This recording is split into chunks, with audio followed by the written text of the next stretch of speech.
You have any contact with Artie at all? I ask everyone who joins me here. Sure. Yeah. I talked to Artie. How is he? Hello and welcome to this edition of Here's the Pitch. That is Greg Fitzsimmons. I'm very excited to see you on the other side of this Zoom call. Thank you, Greg. My pleasure. Thanks for having me. You're in St. Louis? That is home base, yes. Well, we'll keep an eye on your website, gregfitzsimmons.com. Again, he's the podcasts, and you were on Howard 101 for a long time, and that ended at the end of December of 2018. That was a long-running show, though, and not many people got to hang on through that long during kind of the changeover over there. How did you hang on, and what happened at the end? Was it your decision, their decision, everybody's decision? Well, I was there for 10 years, and, they were at the peak, there was programming, there was probably 5, 6, 7 shows a day, different shows all week. And then they started, I have no idea. I mean, I don't know who does the programming, but one by one, they started dropping shows. John Hines' fast food show. Then the guy who, Riley Martin, who had a connection with UFOs, he died. So Jay Thomas died. So one by one, shows were canceled or the people died. And then eventually they just said, you know what, we just want to have only Howard on these 2 channels. I was the last show on for like a year on the channel. And then they said, we just might as well make it all Howard. So that was it. But, I'm on great terms with them still. I was going to say, you make me think maybe these people, they were not wanting to pay them, so they didn't want to tell them they lost a job, so they had to do something kind of, they offed them, the Riley Martins and Jay Thomases. Oh, they killed them. Yeah, there was a guy parked across from my house in a red Chevette for like a year, and I always question if he was a serious agent, but no, I don't think so. You're very famous on the Stern Show because I think it started. I mean, did you audition for Jackie's chair, or were you just sort of coming in? Because there was a time where comedians were coming in, but some people called them auditions. Some people just said, "No, I'm just sitting in." Were you auditioning? Did you have a thought that you might be able to sit there, or were you just coming in going, "I'm having fun being on the show"?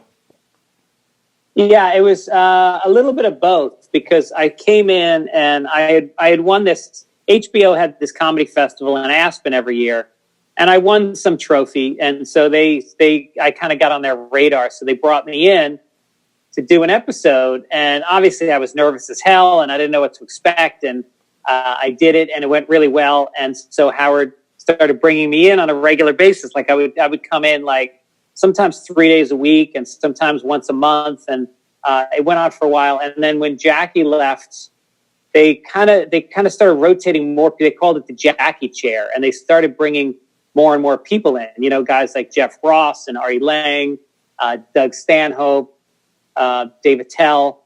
And they started kind of looking at us. Nobody ever said this is an audition, but but the press started covering it that way, like who's going to get it.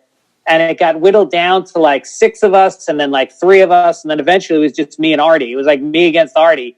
And there was no comparison. I mean, Artie was the guy for that show. I'm a fucking married guy with 2 young kids who's sober. And, Artie's coming in on Monday morning talking about how he had a 3-way with hookers in Vegas and stole his money and he's hungover. And, he's a master storyteller. And he was so great for that show for so long. But then when he got that, Howard said to me, "You're welcome on the show anytime you want to come on." And he was true to it. I went on like 50 times. Every time I was in New York, I would just email, why am I forgetting his name? Baba Booey. Yeah. I would email Baba Booey and they'd have me in every single time. It was very nice. It was very welcoming. Do you ever think about what would have happened if maybe, let's say, Artie has some sort of weird meltdown during this audition and then you get the job, and what that would have? Do you ever think about that? Like what it would have been like to wake up every morning and be on that show, or is it, hey, this worked out. People know who I am now from that show, and everything worked out anyway without having to be on it? Well, being on it takes you to a whole other level. I mean, it's really got a very strong cult following. And I don't know. I think it would have overshadowed, like, Artie's always going to be known as the guy from the Howard Stern show. And I think I've kind of crawled my way to the middle of this business. And I've been doing it for 30 years, just kind of existing in this really nice space where I make a good living. I get to do what I want creatively. And I'm not at anyone's behest. I'm not anyone's guy. And so I've managed to always have some kind of project going on that keeps me out there a little bit, to be able to draw at the comedy clubs. But I think it would have been tough to do that job. I mean, it's a fucking grind. You got to get up early in the morning and you got to be on. And, I'm sure there's office politics that I was never a part of because I was just in and out as a guest. So I think I was relieved when I didn't get it, but it certainly would have been a huge boost to my career. The way you mentioned that, now that I think about it, it's amazing Artie pulled off 9 years, right? I mean... Was it 9 years? Wow. Yeah, well, 2002 to 2009. My math might be maybe 8.5. But either way, the fact that he really did show up at least the first 6 years pretty much all the time and then kind of spiraled. Yeah. Right. Yeah, he's a workman. I mean, he comes from blue-collar stock, so he's like a guy that shows up for work. He may be on heroin, but he shows up. And again, like, I that show really needed him at that time because everybody was getting older and everybody used to go to strip clubs. Like, everybody on the Stern show used to live a wild life and they all got a little bit suburban. And then I think Artie came in and he was this breath of fresh air. What do you, have any contact with Artie at all? I ask everyone who joins me here. Sure. Yeah. Yeah, I talked to Artie. How is he? He's hanging in there. He's sober. He's staying busy. He's starting to go out and do stand-up again. He is. Well, now can you tell us a little bit about where would we see him? He's not promoting this. I have no idea. I don't know. Is he, but he's healthy, because there's this like, where did he go? He's this one little tweet and then he's gone. He was doing a podcast and we lost him. So you're saying he's healthy. You're keeping in touch. Yeah. I mean, I'm not a reporter. I have no idea. I think he's doing fine. What about the time you guys did Carnegie Hall and you opened for him, right? Was that one of your bigger times to be on stage and just, I mean, probably like a rock and roll show, right? Because Artie comes and it's not just comedy. It's hey man, let's go. I mean, was that one of the bigger shows for you? Yeah. I mean, I think the audience, look, as Stern's gotten older, the audience has gotten older. So it's not really that circus environment anymore at those live shows. They're like, they're middle-aged guys from Long Island that drove in, and I think they respected that it was Carnegie Hall. I think everybody sort of felt like, wow, this is a big deal, And but I remember Howard walked in. I can't remember whose set it was during it. Might have been mine, but he walked in while the show was going on, and obviously everyone just stopped and turned, and him and Beth walked down the aisle. And everybody cheered, and he sat down, and then it couldn't have been Art. Maybe it was me. I can't remember. But it was a pretty special night, having been somebody that grew up in New York and, went to Carnegie Hall a million times in my life. And, all the famous albums that have come out of there from, Lenny Bruce to George Carlin and Bob Newhart, to be on that stage was pretty, even though I wasn't the headliner, it still felt pretty special. You mentioned many times being on the show, and then no one wants to be in that spotlight and have Howard. But you asked him to write the foreword for your book, right? And that became a bit. It became a long-standing bit. Was that fun to be fodder for Howard? And how hard was it after asking him to go? Oh shit! I didn't realize I was going to have to take this much abuse. Yeah, it was a big ordeal. I think it got played out as a radio bit. It was, I think people enjoyed it. And then, of course, you get the trolls that, get on social media and start talking shit to you because you're giving Howard a hard time. But I think it was all in the spirit of a radio bit. And, I'm still friends with him, and we still text back and forth. And, yeah. You're the other bit with Andy Dick, right? You had to kind of defend yourself after that conversation with Andy, right? I mean, that had to be because he wasn't really excited about what Andy was saying. Right. Tell me a little bit about being a roast on roast. You do a lot of roasts. You did some over there. We talked earlier about not being able to do roast maybe on Comedy Central anymore. I mean, you don't this culture is not allowing people to do that type of comedy. But I think you just did one, and just talk about that being part of roast and having to write quick on your feet. Some of those during the Howard show were really hilarious. You took Shuli down. That was very, very funny. Way to bring this way to stop it. I can't do what you did, but it was great. Tell me about that though. Just writing for roast and being part of those. Yeah, I just did one for Adam Egan, who's the guy that manages the Comedy Store. He moved out to Austin to take over Joe Rogan's comedy club, which is, I think coming soon.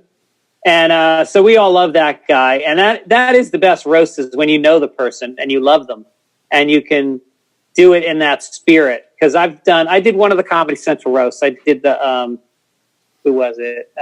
Chevy Chase. And no one liked him. He wasn't friendly. And it was a really negative atmosphere. And it was probably the worst roast in history.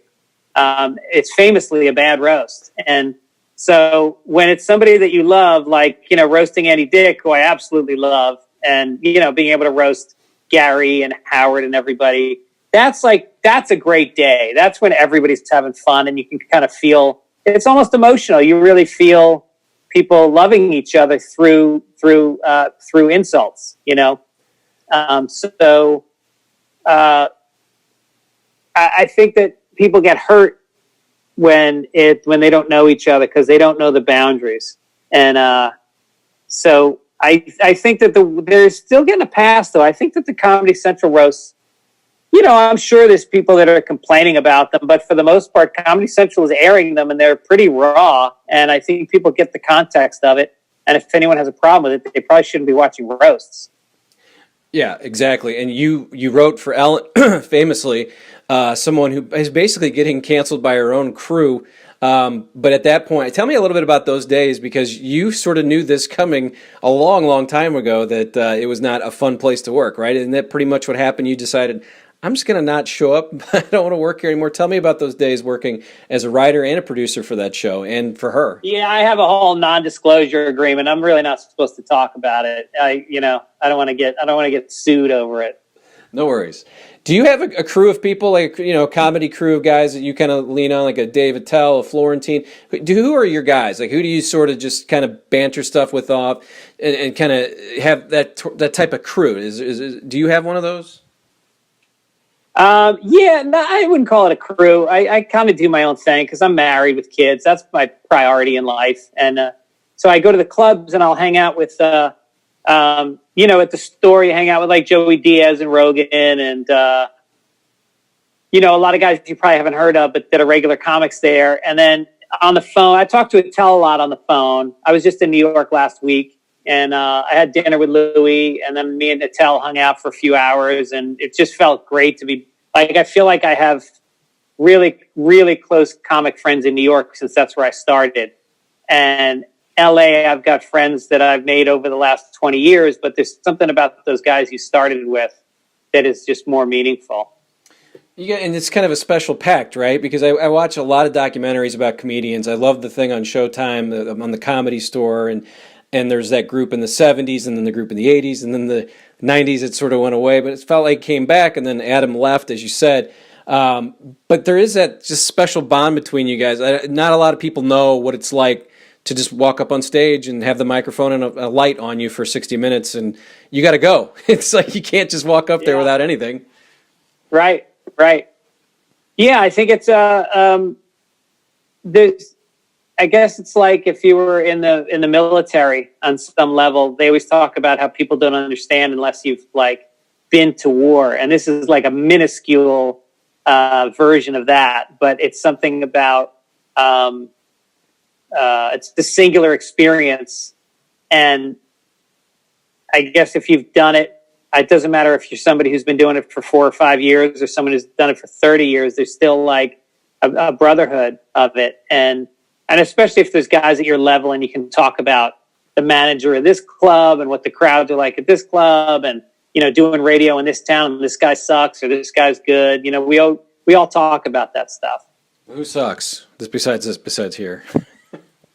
What's that? I said, who sucks? Give us... No, I don't want you to have to throw that out there, but yeah, you can. Right. if you'd like. You when we talked, you said you were writing some things. I was just curious if you're working on anything you'd be interested to tell us about, and writing anything, writing for any shows. You're always busy, so is there anything you're working on that you would like to tell us about that we might be interested in as you're doing some writing? Yeah, I did I sold a show to True TV. It's like a comedy game show, and it's a show that we sold over Zoom, which I was surprised. I wasn't even going to try to pitch over Zoom because who knows what that's like.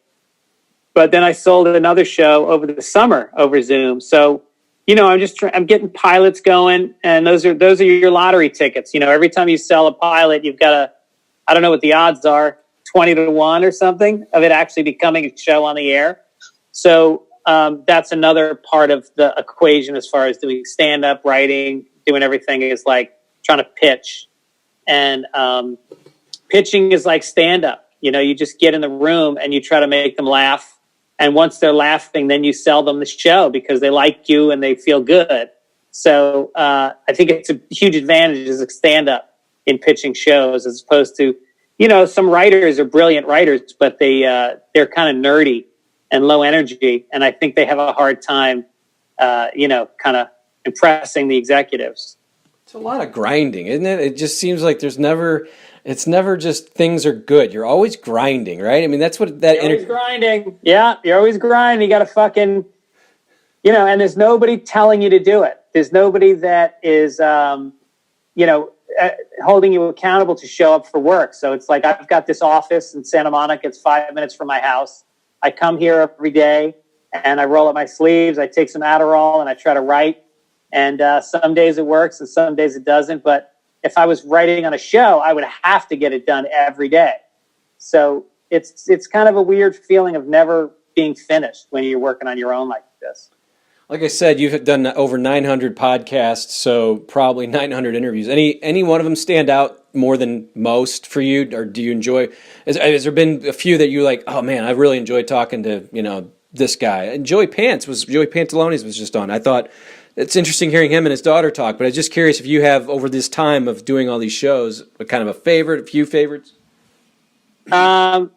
Well, I got there's regulars that I always look forward to having on.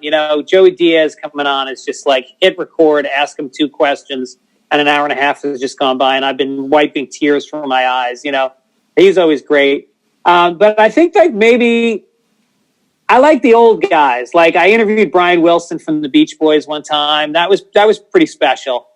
And I was told, and I'm a huge Beach Boys fan, and so I was told before I got in the room with him, he was doing interviews with some other people, and we were all getting a chance to walk in the room, and we were all waiting together and walking in the room.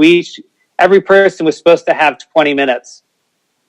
And most guys were walking out after 5 because Brian just answers questions yes and no, and seems like he doesn't want to be there. And so guys were just bailing. But I went in and I had some questions that kind of lit him up. Like I had specific questions and he kind of went like, wow, okay. And we ended up talking for like 45 minutes and it was tough. It wasn't a smooth interview, but I got some time out of him. And then the other one was Carl Reiner, who I had read. He has 3 memoirs and I'd read all 3 of them. And so we had just a great time. He was so sharp. He remembered things from like being in the Korean War that like they happened yesterday. And yeah, that was pretty great. A couple more minutes. You wrote a book, Dear Mrs. Fitzsimmons. It's a longer book. Tell me a little bit about writing a book, and then now the audiobook is out. I saw on your website, but that was a few years ago, obviously. But just that sitting down, writing that, and tell us a little bit about that time for you, and a little bit about that book. Well, the book was a collection of letters my mother had saved from my childhood. Every time I got in trouble, because we're Irish, I think she thought it was funny. Her and my dad would laugh about, letters from teachers. And, I used to get arrested for vandalism or whatever. And so I found this shoebox in the basement in the Bronx with all these letters in it. And I said, this is a book. I think this is a book. And so I started writing it, and it became much more about my relationship with my dad, because I realized that me getting into trouble had a lot to do with authority issues that I had that stemmed from my relationship with my dad. And so it got very deep. And it wasn't the book I planned on writing, but I'm glad I wrote it. And it took a toll. It was a rough year. I would never do it again.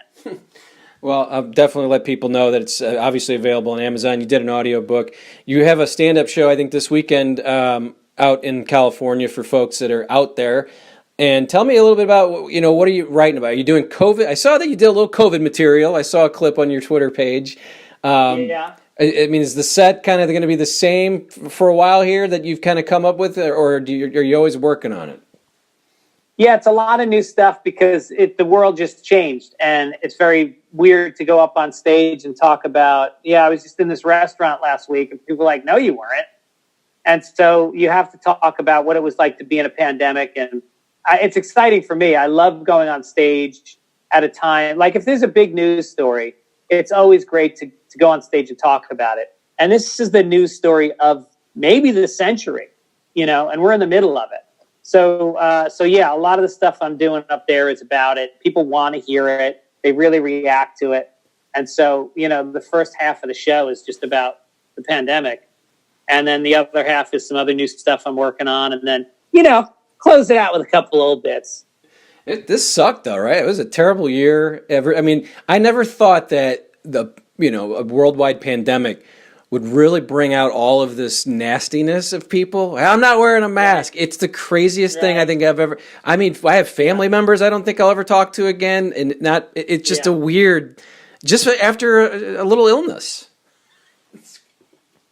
Everything's political now, and it's all irrational. It's all emotions. It's all narratives. People don't believe facts. They believe the story that they are living, or that they believe they're living. And it's amazing to see some of the things that have happened in the last couple of years and people's outright rejection of facts and science. It's very hard having kids and seeing them going into a world like that. Yeah, that is definitely a good way of putting it. I'm going to go ahead and end here. I appreciate your time, but it's GregFitzsimmons.com, FitzDog Radio, Sunday Papers is a podcast. You're out doing comedy work. Anything you want to mention, or did I miss anything? And do we have fun here on this St. Louis podcast? Yes, another reason to come to St. Louis. Great city. No, I had fun. I think you nailed it all. I appreciate the well-researched interview. I appreciate you saying that. You'll get the $50 I told you I'd give you here, right. Hopefully we'll see you again. We'll do this again if you're coming through town, and we'll see what's going on in the life of Greg Fitzsimmons. But I appreciate your time, sir. All right, take care.